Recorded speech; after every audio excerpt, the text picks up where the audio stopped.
La verdad que nos sentimos muy honrados de recibir a Amadeo Peralta, quien es abogado, especialista en derecho penal, especialista en fraude bancarios, estafas, falsificaciones y delitos económicos. Y amigo mío desde la universidad. Entonces, como que la satisfacción es doble. ¿Cómo estás?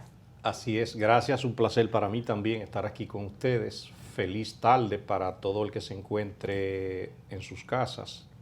Una felicitación doble también para todo el que haya logrado llegar a su casa, si nos está viendo desde ella. Sí, no, porque salieron a las 12 desde el Exacto, trabajo para poder estar a esta hora hay que salir a las 12. así es. Bueno, de entrada, voy a aprovechar pues tus niveles de conocimiento, a la profundidad que tienes en estudio del tema de lavado de activos. Porque muchas personas como que no entienden, no está muy claro qué es lavado de activos, cómo se puede producir el lavado de activos con un sistema financiero que cualquier humano va con 500,000 pesos, ¿no? O 1,000,000. 10.000 dólares en un ¿No? banco, Exacto, 10 10 mil mil dólares, dólares 500 es mil pesos. 500,000 pesos y tienes que llevar los contratos, un contrato que dé soporte a ese pago, debe llevar una serie de documentos. Y hablamos, y cuando escuchamos estos relatos que se producen luego de que se le da seguimiento a narcotraficantes que mueven millones de pesos. ¿Cómo es posible? De entrada, primero, ¿qué es un lavado de activos y cómo puede darse? Sí, mira, el lavado de activos no es más que la compra de bienes que provienen de un dinero ilícito.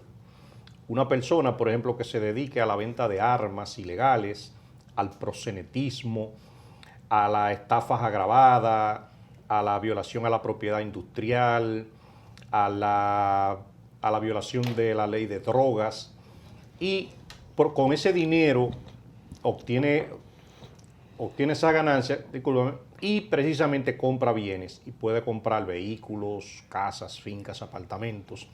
Ahí hay un lavado de activos.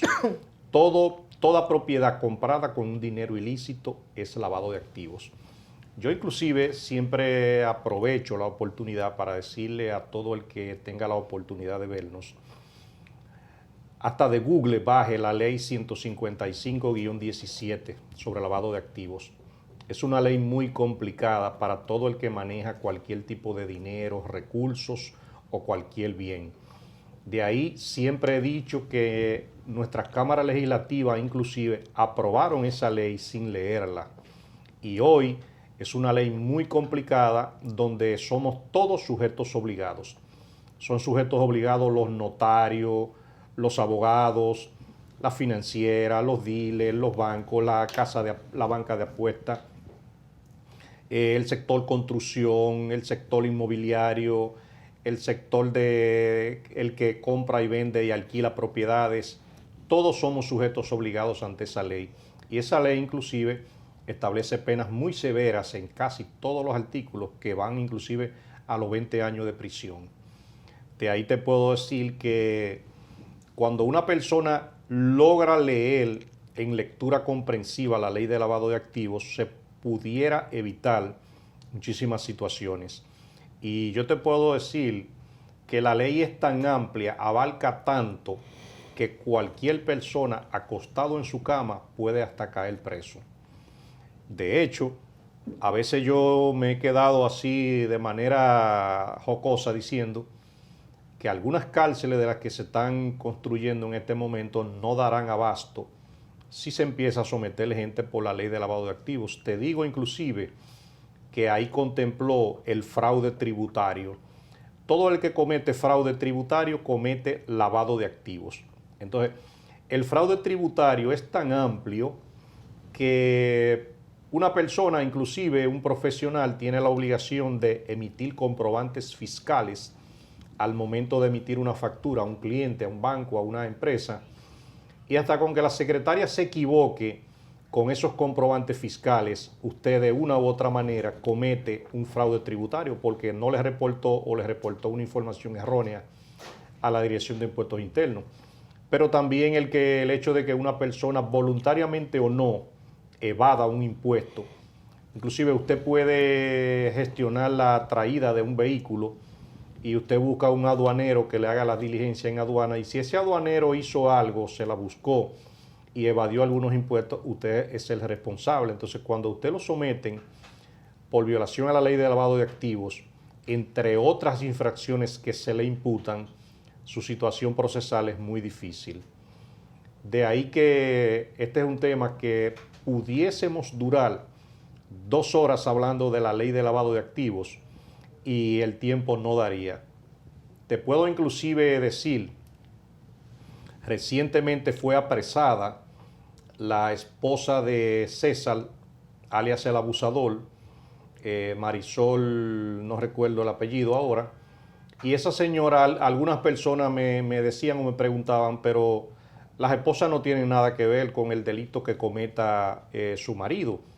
Y yo le decía, Si en ese caso, por ejemplo, en la responsabilidad penal ahí, Amadeo, en ese sentido, si el supuesto se demuestra que es él el responsable, ¿qué vinculación legal tendría ella? Si nosotros, por ejemplo, vamos al artículo 3 de la ley sobre lavado de activos y de ahí vamos a la letra 3 del artículo 3, eso establece que cualquier persona que se beneficie, mire lo profundo que es la palabra, cualquier persona que se beneficie de un bien que venga producto de un lavado de activos y que sea de una infracción grave, comete violación a la ley de lavado de activos. Entonces, ¿quién se puede beneficiar de un bien que proviene del lavado de activos? Cualquier persona que les regalen una jipeta, les regalen un apartamento, viva en un apartamento comprado con dinero de una actividad ilícita que no solamente tiene que ser narcotráfico. Todas esas personas pueden ser imputables. Si yo inclusive te hablo de qué prevé la ley de lavado de activos sobre la tentativa establece que solamente intentar violar la ley de lavado de activos es considerada como la violación misma per se, como si usted la hubiese violado, nada más solamente con el intento.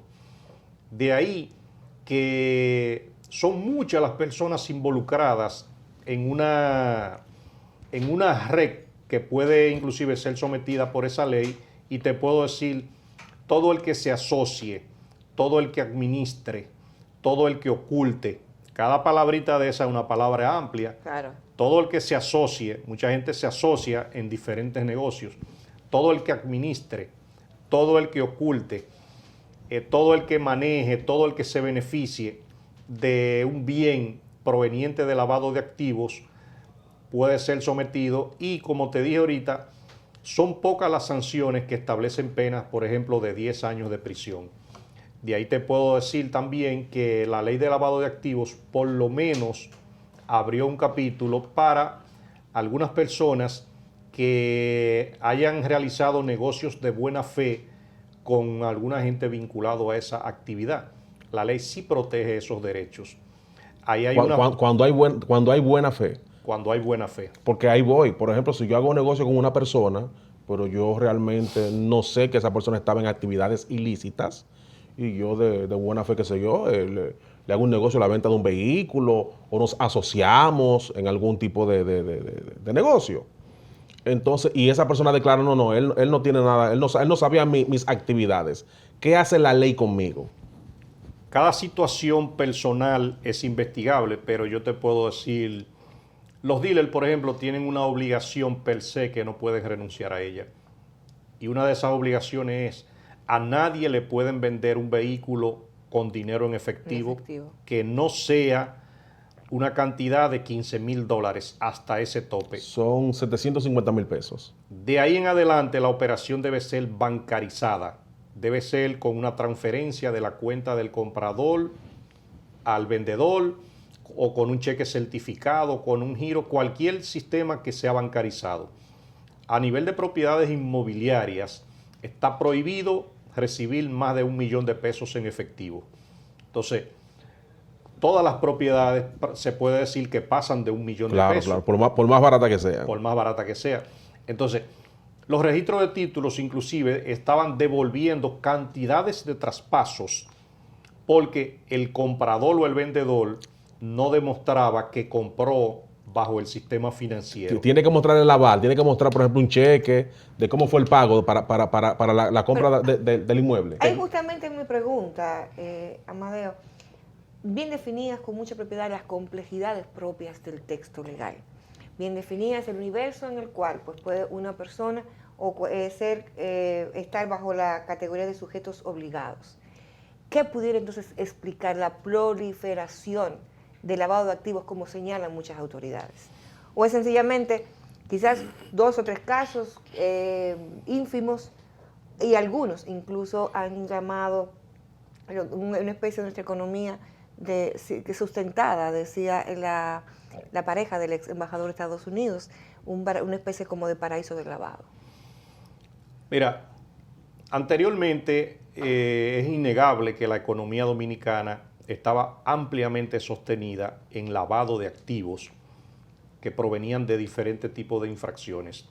Te puedo poner el ejemplo, yo como conocedor de la materia, a veces yo veía torres, aún sea de 6 apartamentos o de 8 apartamentos, que se iniciaba la construcción sin tener el aval de ninguna asociación ni de ningún banco que soportara el financiamiento.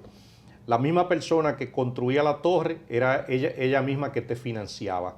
De ahí, yo como conocedor del tema sabía que ahí se estaba lavando un activo y que posiblemente esa persona de alguna u otra manera, aunque sea de Estados Unidos, le mandaban ese dinero oculto. Lógicamente, nosotros somos una isla pequeña, aquí cualquiera sabe si un empresario conocido pueda tener dinero o no para levantar una pequeña torre, y eso muchas veces te da confianza y descarta. Pero hay muchas personas que ellos mismos te hacían los préstamos y tú comprabas y le pagabas cuando se podía. Con eso ellos de una u otra manera metían ese dinero en el mercado. Otro tema que inclusive las personas deben tener bastante presente es el tema que se llama el testaferrato. Usted debe cuidarse de que ninguna persona que se dedique a una actividad ilícita ponga un bien a nombre suyo, ni de que se haga un recibo donde usted fue a comprar a un dealer un vehículo sin usted ser el propietario. El testaferrato es castigado con pena de hasta 10 años de prisión por usted prestarle su nombre a una persona vinculada al lavado de activos. Siempre voy a corregir que el lavado de activos no solamente es vender drogas. Lavado de activos puede ser hasta el proxenetismo, sí, a personas que inclusive contratan cueros, tienen una casa de cita y se benefician de esa actividad lucrativa. Eso es lavado de activos. Y la violación a la propiedad industrial. Dinero ilícito. Dinero Pero ilícito. Hay un aspecto en esto, y perdona bien, Ney. Sí. El tema pudiera permear fácil el lavado de activos a través de la música. No hay ninguna duda. Yo a veces utilizo algunas palabras dominicanas cuando yo te digo, aquí nosotros no somos pendejos ningunos. Entonces cuando tú ves un muchacho, un urbano, que ha logrado, por ejemplo, superarse porque salió de un barrio marginado de Los Minas, no me puede decir que ni siquiera en un año, en 2 años, puede andar en un Lamborghini, ni en un Ferrari, ni en un McLaren, cuando yo, que soy abogado de los más reconocidos dealers de aquí, te puedo decir que un vehículo de eso puede costar 20 millones de pesos. O sea, nadie mete su dinero así por así en un Ferrari, en un McLaren. El McLaren es ese vehículo que te abre las puertas como una paloma hacia arriba. Y ustedes lo ven en los videos, ustedes lo ven en algunos escenarios, y definitivamente el que ellos compren esos vehículos, se den el lujo y lo enseñen 2 o 3 veces, esos vehículos no son de ellos. Y difícilmente una persona de la música urbana, sobre todo en República Dominicana. Yo dije música, no solamente urbana. Música de todo tipo. Música de todo tipo. Merengue, salsa, bachata. Exacto. No puede justificar con... Aquí cada quien sabe el trabajo que da ganarse el dinero. Y todavía una persona que gane mucho dinero no invierte su dinero en ese tipo de vehículos porque son demasiado caros. Una parte importante ya en el proceso de investigación, cuando una persona, por ejemplo, es acusada de lavado de activos provenientes del narcotráfico, es el tema del rastreo de las propiedades, de bienes muebles e inmuebles, porque usted explicó, ponen bienes a nombre de otras personas. ¿Cómo se logra este rastreo? Porque hay una situación. Si yo pongo un apartamento de lujo a nombre de Mildred, ese apartamento de Mildred... perdón, no. Búsquese, hay muchas Pongo personas. otro ejemplo, Usted no me quiere tanto ni para poner nada a nombre. Mire, porque eso es de Mildred, ese apartamento. Señor, Entonces, insiste. ¿cómo se rastrea para que se determine que el apartamento de Mildred no es de ella nada, que es mío? Mira, si tú trabajaras en ese sistema, en ese medio, tú adquieres un olfato que te va a detectar dónde hay lavado de activos y dónde hay infracciones a simple vuelo. Y te voy a dar un ejemplo. Pero ¿y es posible que se parte de la presunción que presumen que ese apartamento de esa persona no es de ella, sino del imputado? No, pero te voy a poner un ejemplo, Ok. te voy a poner un ejemplo que siempre da positivo. Por ejemplo, en un dealer, en una ocasión, fue una persona y compró un Mercedes-Benz y llevó el dinero en una funda negra. Se recibió la información de la venta de ese vehículo en efectivo y esa persona coincidía de que era de San Francisco de Macorís, que no vivía en el país, y su perfil no era ni siquiera de una persona seria, ni honesta, ni trabajadora. Y esa persona pidió que ese vehículo fuera puesto, llevó una cédula, pero inmediatamente tú ves la cara de la cédula a nombre de una tía, o sea, una anciana en San Francisco de Macorís. De una vez la lógica te va a decir de dónde esa señora va a comprar un Mercedes-Benz del año. Y esa señora ni maneja. Ni sabe manejar en efectivo. Entonces, ese caso es fácil. Inmediatamente las autoridades se le tiran y allanan a esa señora y la traen presa. Esa señora de una vez dice, mi hijo, pero yo no sé ni manejar siquiera de dónde tú me estás hablando de un Mercedes-Benz del año. Entonces, ya las autoridades saben quién fue que compró el Mercedes-Benz y ahí ese es un caso fácil. Pero de igual modo te puedo decir, hay personas que cuando son investigadas por lavado de activos, tú simplemente puedes analizar su entorno. Y de una u otra manera tú consigues información del entorno. Y hay muchas personas que su perfil, sin yo ser discriminatorio, lamentablemente no lo ayudan para poseer un apartamento o un vehículo de la categoría que ellos usualmente usan. Yo te puedo mencionar, en el caso del Banco Peravia, por ejemplo, la Fiscalía del Distrito Nacional hacía así y observaba las personas que iban a las audiencias, siempre a mirarlo, siempre a visitar a los imputados. Y cada una de esas personas, de una u otra manera, se le abría una investigación.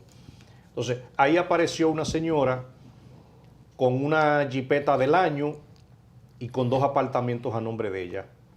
Inmediatamente la Fiscalía obtiene una orden de arresto, la llama para fines de investigación y cuando ella se ve apresada, no duró 5 minutos para decir, ese vehículo no es mío, eso es de fulano y ese apartamento fue el que lo puso a nombre mío. O sea, ¿viste lo fácil que puede ser detectado? o sea, no es tan Hace difícil. justamente 30 minutos se impuso garantía económica para Octavio Dotel. ¿Qué opinión le merece a usted esa medida? Esa medida corrobora lo que yo había dicho en programas anteriores. Octavio Dotel, que yo ni lo conozco en la prensa, no ofrece ningún peligro de fuga para sustraerse de un proceso donde él mismo alega que él hizo un negocio, que él le prestó un dinero a una señora. De ahí que eso es una figura pública, una figura conocida, y posiblemente imponerle una prisión preventiva sería una medida muy gravosa en el caso de él. Yo le preguntaría a todo el que nos está viendo, ¿para dónde va Octavio Dotel? ¿Dónde se va a esconder Octavio Dotel? Si él simplemente dice, yo hice un negocio y voy a demostrar que yo no tengo nada que ver con eso. Lamentablemente, y ya fuera de la medida de coerción, sí te digo, cualquier persona, yo les recomiendo que con quien usted se vaya a juntar, haga un esfuerzo mínimo y depúrelo. Porque lógicamente cuando yo me esté juntando con determinadas personas, imagínense que yo me junte con personas que están vinculadas al robo de vehículos, difícilmente el que me ve va a pensar que yo sea o no sea serio. Ellos saben que yo soy un ladronazo igualito que los que roban vehículos. Entonces, en el caso de Octavio Dotel, Mire, Amadeo, ahí está la información. Pues deja libre, pero la información que primero circuló era que le habían puesto una garantía de $1.000.000, una garantía económica. Ese es el magistrado José Alejandro Vargas, juez de atención permanente del Distrito Nacional. Dejó libre a Octavio Dotel, no le encuentra vínculo con red de César el abusador. Ya. entonces esa medida de coerción, inclusive de Alejandro Vargas, prácticamente le echa un cubo de agua fría En el mejor de los casos. a esa investigación. Bueno, Y de ahí, eso es una investigación que lamentablemente ha tenido muchos errores. bueno. Vamos a tener que hacer un programa para agradecer. la parte procesal de este caso. ¿Usted qué opina, doctor? En un momento yo te comenté que hablar de la ley de lavado de activos se iban 2 horas. 2 horas. Se ha resultado breve en el Entonces, tiempo. entonces, necesitaremos 3 programas como este. Vamos a un contacto de publicidad, perdón, y cuando regresemos estaremos hablando de deportes con Cristian Rojas.